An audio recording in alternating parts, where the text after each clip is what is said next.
जय भीम मंडळी. मी डॉक्टर मधुकर बेडीस, प्राचार्य कृषी तंत्र विद्यालय जळगाव. मी आज बाबासाहेब आंबेडकरांचा एक मोठा विचार घेऊन येत आहे की त्यांनी काय सांगितलं तर पे बॅक टू सोसायटी, म्हणजे समाजाकडे परत जा.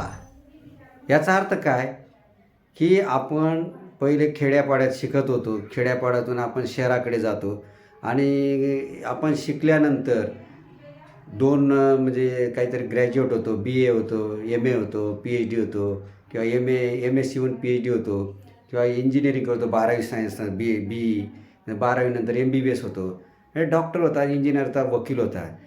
तर बाबासाहेबांनी एक विचार असा मांडला होता की तुम्ही नोकरीला लागल्यानंतर जे तुमचे समाज बांधव आहेत, म्हणजे प्रत्येक समाजातले, बहुजन हित आहे बहुजन सुख आहे, असं काही नाही विशिष्ट की दलितच समाजात, ते ओ बी सी असतील, एस टी असतील, एस सी असतील, ओपन असतील, तर सर्वच समाज बांधवांना आपण मार्गदर्शन करायचं की बाबा तू शिक्षण करायचं, शिक्षण घेणे हे बाबासाहेबांना जास्तीत जास्त महत्त्वाचं वाटायचं. म्हणजे शिका, संघटित व्हा आणि संघर्ष करा. तर शिकणं महत्त्वाचं आहे. तर त्याप्रमाणे बाबासाहेबांच्या म्हणण्याप्रमाणे आपण जवळजवळ 1956पासून शिक्षणाचा गाडा आपण शिकतो आहे. तर बाबासाहेबांनी एक गोष्ट सांगितली होती की मी हा जो सामाजिक, राजकीय आणि संविधानाचा रथ इथपर्यंत आणला आहे, तर हा माझा रथ तुम्ही पुढे न्या म्हणजे तो पुढे नेऊन ती प्रगती चालू ठेवा. जर जमत नसेल तर तो हा रथ जिथं आहे तिथं ठेवा, पण त्याला मेंटेन करा, म्हणजे टिकून ठेवा, असं सांगितलं होतं. आता झालं काय, 6 डिसेंबर 1956 साली बाबासाहेबांचं महापरिनिर्वाण झाल्यानंतर दुःखद सर्व समाज महासागरात डुबून गेला. तर काही शाहीर लोकांनी, म्हणजे विठ्ठल उमाप, नंतर आपले वामनदादा कर्डक, नंतर शाहीर कृष्णाजी शिंदे यांनी फार चांगली गाणी म्हटली आणि त्याच्यामधून बाबासाहेबांचं जे सामाजिक कार्याचं जे समाज प्रबोधन केलं, हे झालं गाण्यापुरतं. परंतु राजकीय परिस्थिती जी पाहिली ना, तर तशी फार वेगळी झाली. डॉक्टर बाबासाहेब आंबेडकरांनी एक सांगितलं होतं 26 नोव्हेंबर 1949 रोजी घटना तयार झाल्यानंतर. तर त्यांनी असं एक सांगितलं होतं की मी घटना तर 2 वर्ष 11 महिने 18 दिवस खर्च करून ही घटना लिहिली, परंतु ही घटनाच अशा लोकांच्या हाती जायला पाहिजे की त्यांचा सामाजिक समानतेचा जो त्यांच्या डोक्यात आयडिया असेल तर ते नक्कीच पुढे समाजाला नेतील. परंतु जर विषमता त्यांच्या डोक्यात असेल तर ते राजकीय लोक ही पुढची आपल्या समाजाला पुढं नेऊ शकत नाही. आणि झालं तसंच. काय झालं की काही विशिष्ट लोकांच्या हातात ते राज्याचं, म्हणजे केंद्र शासन, राज्य शासन या गोष्टी गेल्या आणि तसं पाहिलं तर फार मोठी काही उलथापालथ झाली असं नाही. पण एक गोष्ट झाली की जे रिझर्वेशन मिळालं राखीव, 13% S C, 7% S T, O B C 27%, अशामधून जे काही तरुण पुढे काही शिकले, सवरले, गरिबीतून येऊन त्यांनी काही मागासवर्गीय जे शासकीय वसतिगृह म्हणतात त्यांच्यामध्ये शिकून ते पुढे मोठ्या कष्टाने ते शिकले. काही पी एच डी झाले, काही बॅचलर ऑफ इंजिनिअरिंग झाले, काही एम बी बी एस झाले, काही लॉ झाले आणि ते चांगल्या मोठमोठ्या पदावर कॉम्पिटेटिव्ह एक्झाम देऊन कलेक्टर झाले, काही म्हणजे डी एस पी झाले, काही कृषी विद्यापीठात लागले. आमच्यासारखे कृषी विद्यापीठात म्हणजे मी सहयोगी प्राध्यापक आहे. तर मला म्हणायचं असं आहे की बाबासाहेबांचं स्वप्न असं की बाळ तू शिकलास तर तू शिकल्यानंतर अजून तुझ्या समाजात जे काही बांधव अजून मागे असतील, उदाहरणार्थ अतिशय डोंगरात काही जे राहणारे आहेत की त्या ठिकाणी शाळेची सोय नाही, वसतिगृहाची सोय नाही, तर अशा ठिकाणी जाऊन म्हणजे पे बॅक टू सोसायटी, म्हणजे समाजाचं तुमच्याकडे काही घेणं आहे, तर प्रत्येक घरात जाऊन प्रत्येकात घरात एकतरी मुलगा शिकायला पाहिजे. तसं तर सगळेच मुलं शिकायला पाहिजे. शिकले तर नक्कीच ते घर पुढे येऊ शकतं. शिक्षण हाच महत्त्वाचा भाग आहे असं बाबासाहेब आंबेडकरांनी सांगितलं होतं. त्याप्रमाणे मला एकच आजची गोष्ट अशी की बाबासाहेबांनी जे सांगितलं आहे की तुम्ही जर समाजात शिकले, सवरले, तर तुमचे जे दुसरे बांधव की जे मागे आहेत त्यांना पुढे नेणं.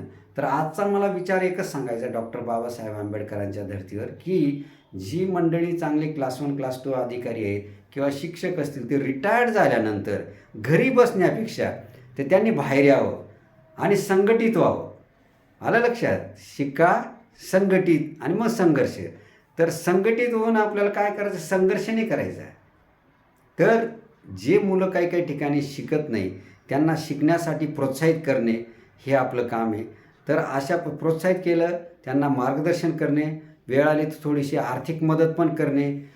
तर रिटायर्ड मेंबर्सला माझं आव्हान आहे की त्यांनी घरातच बसून राहण्यापेक्षा एकत्रितपणे एखादं संघटन करावं. जसा परिसंघ केला होता SC ST NT DT आम्ही धुळ्याला असताना,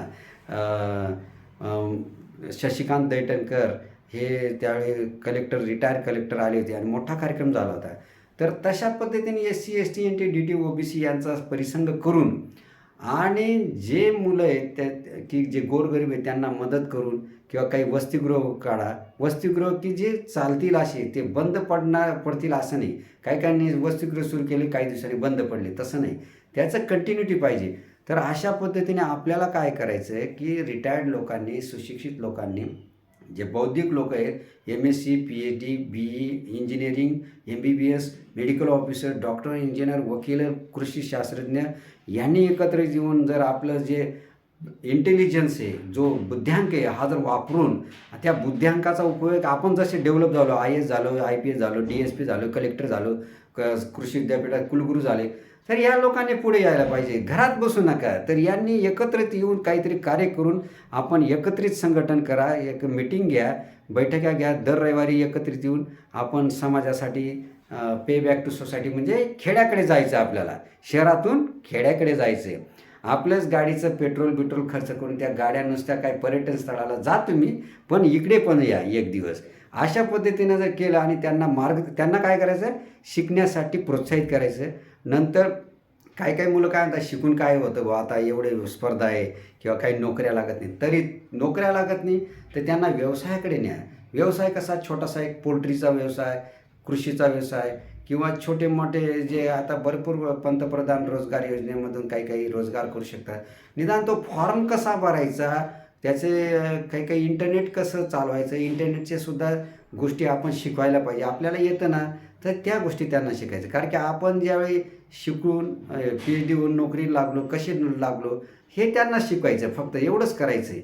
अशा पद्धतीनेच गेलो तर नक्कीच आपल्याला फायदा होईल. म्हणजे नक्कीच मला काय म्हणायचं आहे, बाबासाहेब आंबेडकरांचं जे स्वप्न आहे, बाबासाहेब आता बघताच आहे तुम्ही, तर बाबासाहेबांना परत नमन करतो मी.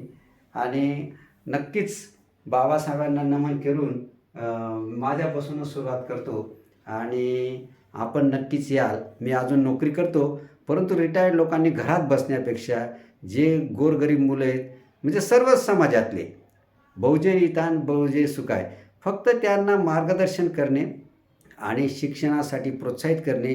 तर हे जर कार्य केलं तर नक्कीच बाबासाहेबांचं स्वप्न पूर्ण होईल.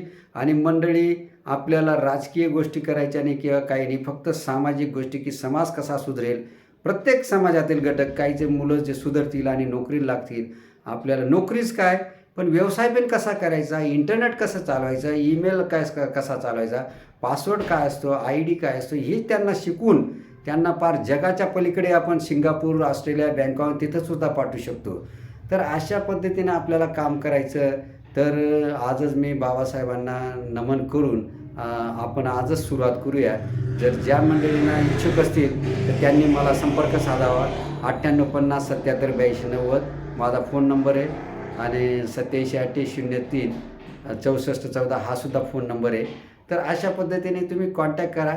आणि निदान आपल्याला फक्त सामाजिक पोरांना प्रोत्साहित करायचं आहे, दुसरं काही नाही. राजकीय गोष्टी वगैरे काहीच करायचे नाही. एवढं केलं तर नक्कीच बाबासाहेबांचा जो खेद होता, खेद नक्कीच कमी होईल.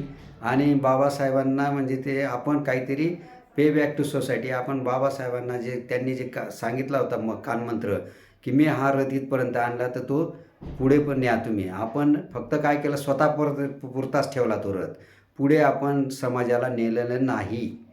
तो फक्त त्या 13% रिझर्वेशनमध्ये फायदा घेतला, नोकऱ्या केल्या वगैरे वगैरे, आणि घरी बसले.